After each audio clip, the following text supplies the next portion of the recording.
In All Roads Lead Here, Mariana Zapata gives her fans exactly what she wants in a slow burn romance. For me, it's watching these two strangers go from, not knowing each other to being best friends. And that takes time. When Zapata started self-publishing her contemporary romance novels 12 years ago, the length of her books went against the grain in a big way. Her fans loved the fact that her novels were long and layered, but the publishers she talked to told her to cut them. I was like, well, if I do that, it's going to take the magic away. Like, it just wasn't, that wasn't the storyline. That wasn't the story that I wanted to tell. So that stubbornness kind of kicked in, and I was kind of like, well, if you don't want to do it, then I'll do it, and we'll see what happens.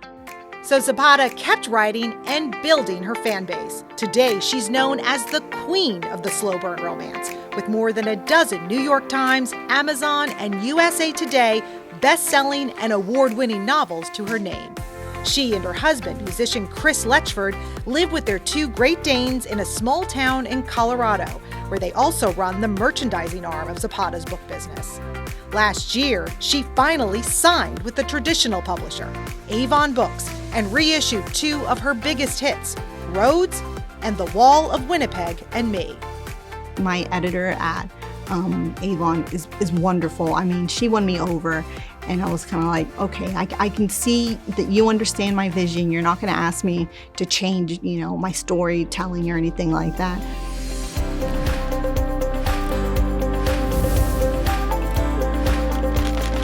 Mariana Zapata, thank you so much for joining us. Oh, thank you so much for having me. I've been in Missouri before, but it's, Brands End for vacation, but this is my first time here, so it's very exciting. And I'm so pleased to be here to, be celebrating and, promoting my book. It's kind of surreal. Yeah, and you're on a tour, your first real tour, right? Yeah. What's I'm like, me? Are you sure? I'm like, are you sure there's not going to be 10 people? That's been my expectation the last couple of days, but it's been amazing. So yeah, what has it been like? Because your fans are so devoted to you, and I can only imagine how excited they are to get to see you in person. I mean, it's just surreal.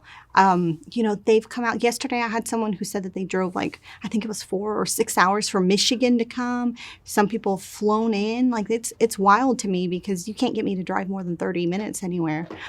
So it's incredible, the kind of support that I've seen the last couple of days. And I can't believe it, to be honest with you. And you're from Houston, and you mentioned a little bit earlier that you just had an appearance in Houston and it sold out.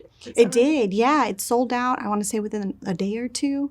And so I was really excited that my parents were able to be there and my siblings, and just kind of seeing them. It's really weird because, you always, when you spend time with your family, you go back to being 12 years old. And so it would make me laugh, where I'm trying to be professional and I see my sister and my brother back there giggling over probably a facial expression I made or something like that, But it was wonderful. So the book that you're touring for now is All Roads Lead Here, right? But it's not necessarily your most recent, is it?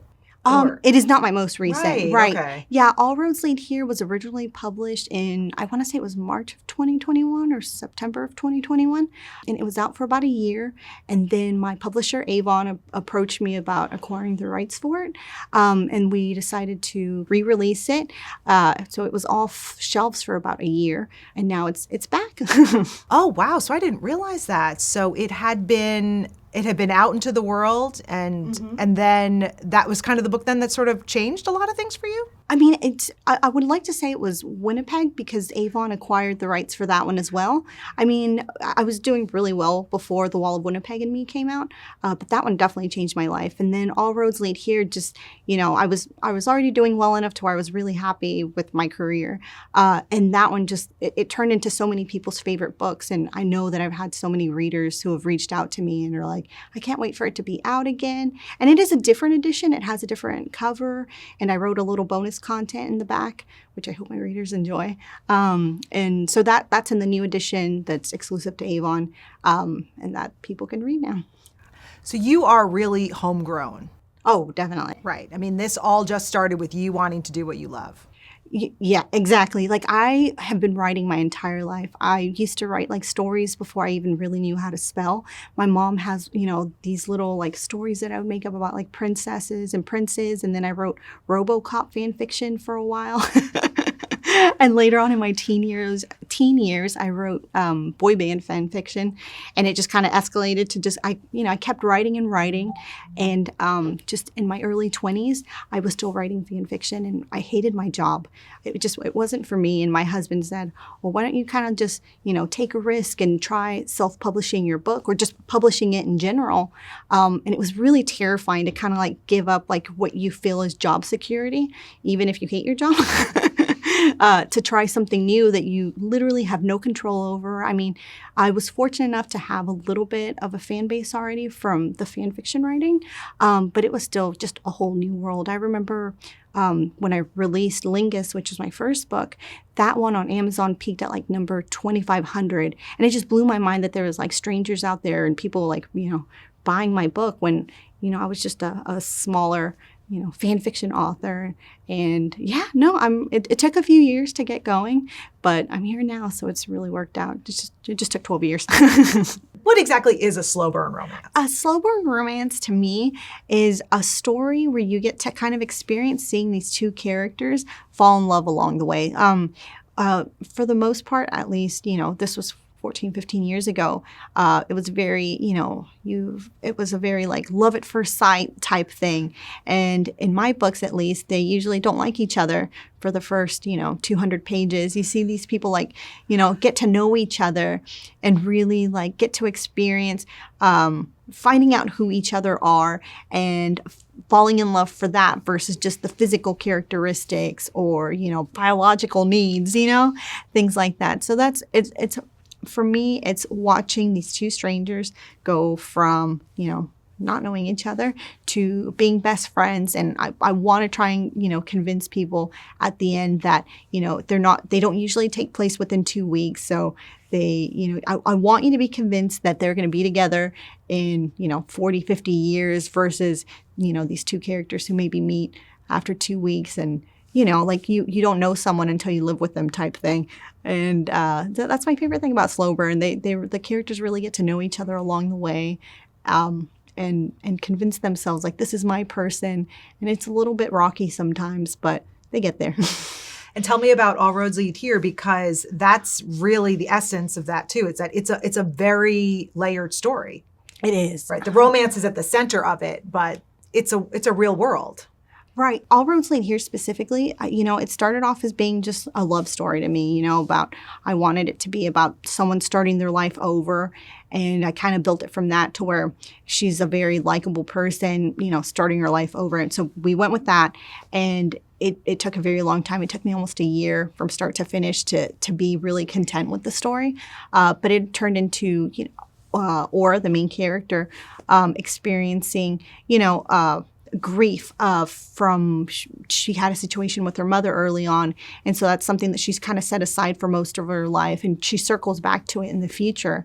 So there's a very big focus on grief, but there's also a very big focus on love, and not just romantic love, but her kind of she's a new person now. She's had to start her life over, and it's been kind of like she doesn't want to. But I think that's a very universal message for most people is we're sometimes put into situations that you don't want to be in, that you wish that you weren't experiencing.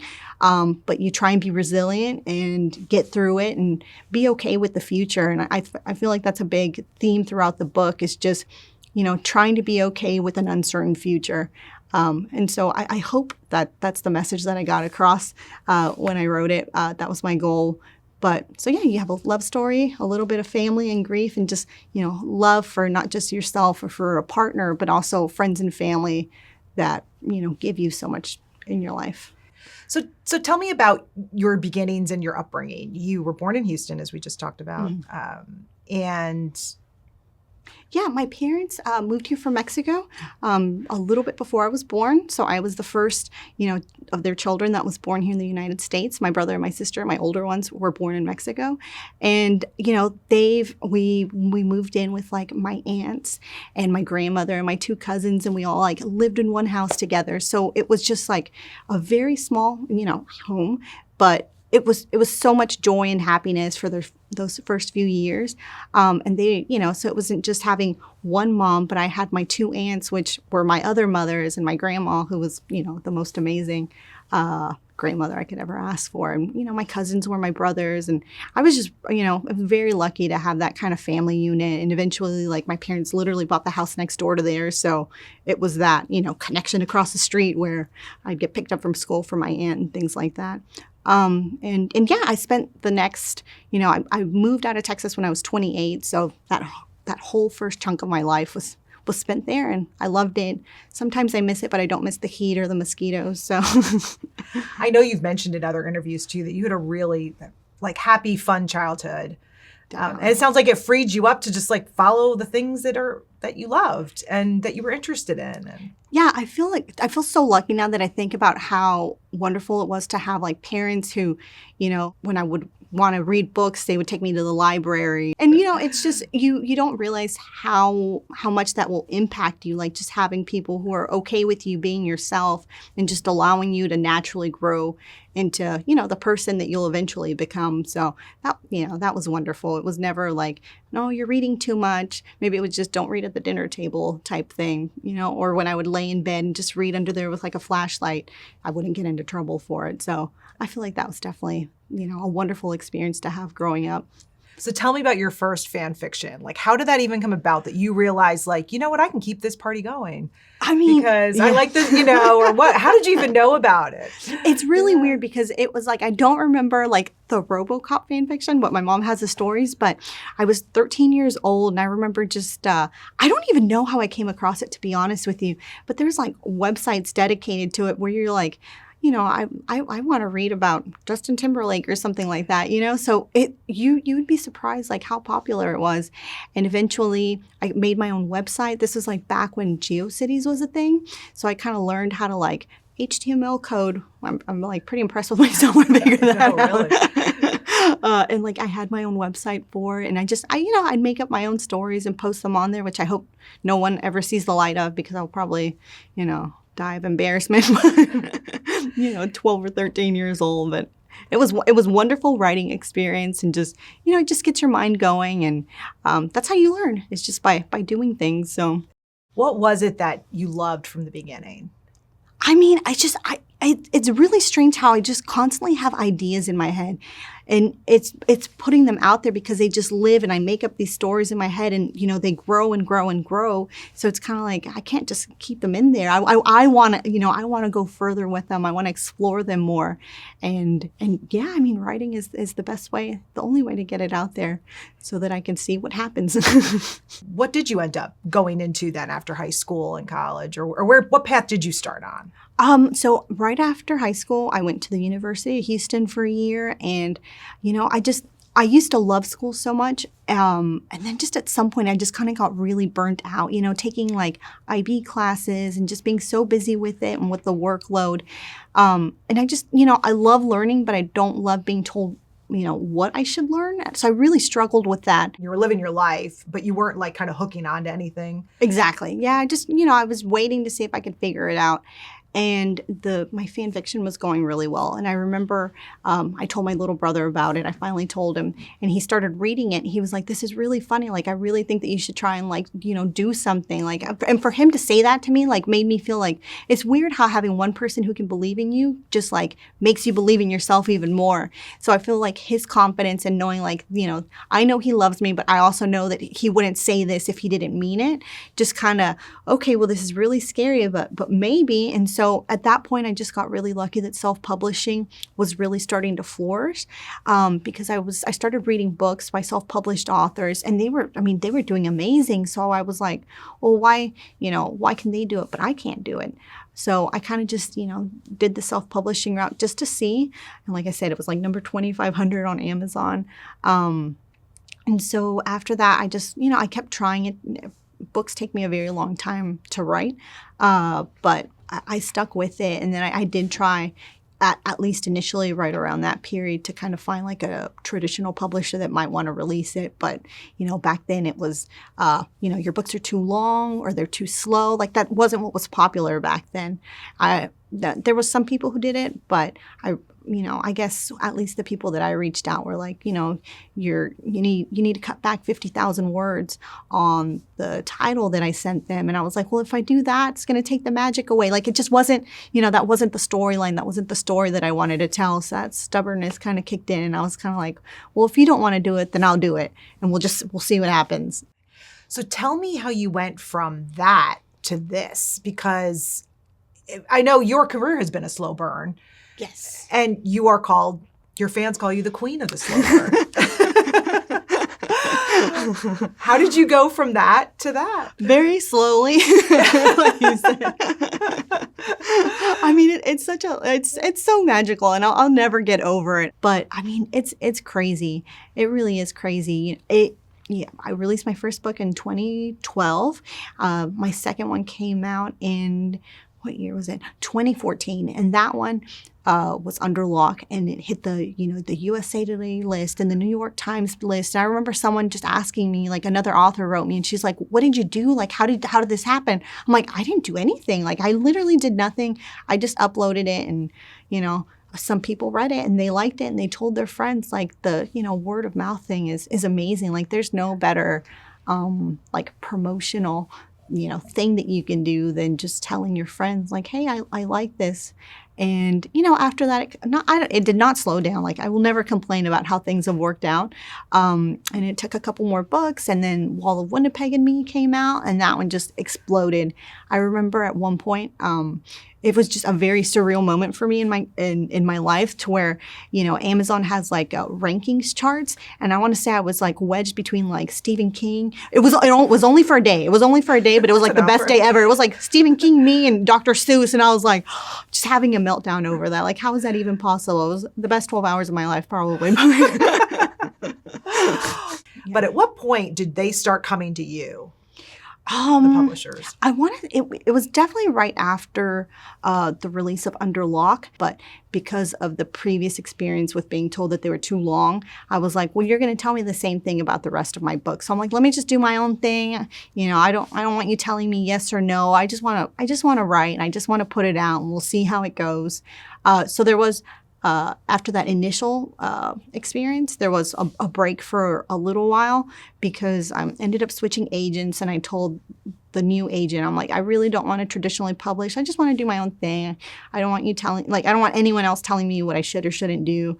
And in the years after that, it was probably, I would say almost 8 years later that I waited, and my agent was like, I feel like, this is a good next step for us. Like, you've done so well. I've done more than I ever, imagined. I would have been, happy just releasing a book every year and having, a few people read it. But at this point, 12 years later, they've been translated into more than 20 languages. And it's really weird to go to get to that point. And so I was kind of like, well, I'm very scared to like hand over the reins to anyone. Like, my books are my children in a way. So it was very nerve-wracking to me. And I like the control of it. So it was, let me trust you with my 2 children and let's see what we can do. But my editor at Avon is wonderful. I mean, she won me over, and I was kind of like, okay, I can see that you understand my vision. You're not going to ask me to change, my storytelling or anything like that. So it's been a wonderful experience, and it's in good hands, and I'm very happy with it. You have a merch I do. arm, right? Which is so fun to look through. Tell us about that, because it's like you're taking your books and putting them into the real world in this whole other way. And yeah, I have different merch designs. They're all kind of themed around, certain books. I have like some that are very like, titled after a specific book, Cold Tea or The Wall of Winnipeg and Me. For All Rhodes Lead Here, I have the name of a business that takes place in the book on it. And, I have another store that I sell signed copies through there. And my parents helped me run that store. It just got to be so much work for me that my mom was like, you're taking too long to like ship books out. She goes, just let me do it. And how amazing is that? She's such a hard worker, and so she handles that business like way better than I ever did. I'm like, you don't need to do all this, Mom, and she's just like, no, we do. I mean, you're running like 5 different businesses within one business, so it's like, you're constantly busy. It's not just like, I wish I could just write, and that's all I do, but that's just I would say that's maybe 50% of being an author, because there's, the promoting, the marketing, working on your covers. And now at this point, there's so many romance books that come out every week, and you have to stay relevant. I go very long periods between releasing books to where it's a year and a half. So I kind of have to just remind people like, hey, please read my books. And Creative Voyage, it's no pressure. Just figure out how to do something when there's no like blueprint for how to correctly, run a business. So you have a great social media presence as well. But it's something that it's clear in looking at your posts that you enjoy it. It's you. No one's doing that for you. You enjoy it. It's a way for you to interact with your fans, but you get asked a lot, how do you do it? What's the magic? And I know when I've listened to you in other interviews, you're like, there's really no magic. No, Yeah. You just write. Like sometimes I'll have, people who ask me, and they're like, what do you do? And I'm like, you just sit down and you just write. Like, even if it's awful and you end up deleting it, like just write. And it's the same thing, I guess, also with like, you try and promote yourself, but I try and be an authentic as close as I can to who I am, even though I'm a very private person in some ways. But, for early on, it was like, I've responded to every single person as much as I could. And, when I did my book signings and things like that, it was back when I could like personalize things. So it's just, I feel like you get out of things what you put into them. And this is something that I've always, wanted to do, but didn't think I could. So whatever I had to, I would. What's it like when you do meet your fans in person? Oh, it's crazy. When people tell me that they get nervous, I'm like, it's just me. Like, I can tell you just something stupid I did 5 minutes ago. Like, there's no reason to be nervous.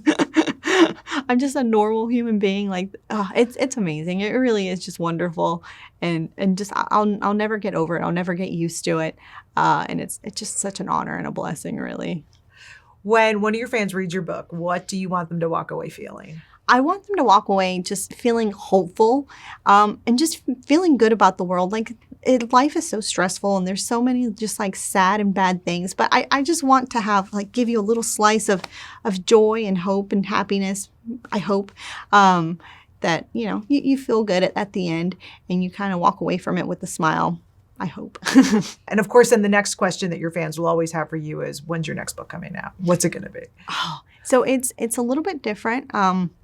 I'm a little scared to share too much about it because, I'm still not done with it. And for all I know, it's happened before, especially with Rhodes, where I thought I was done. And I ended up rewriting the last half of it and added another 30,000 words. But I finally got it to what I wanted it to be. So I expect that for every book now, I feel like, to where it's just going to morph into whatever it wants to become. But I'm really excited about it. So, maybe in the summer. I hope in the summer we'll see, or longer. It just depends. Thank you so much, Mariana. Oh, thank you so much for having me. It's been so nice to talk to you. No, you're wonderful. Thank you so much.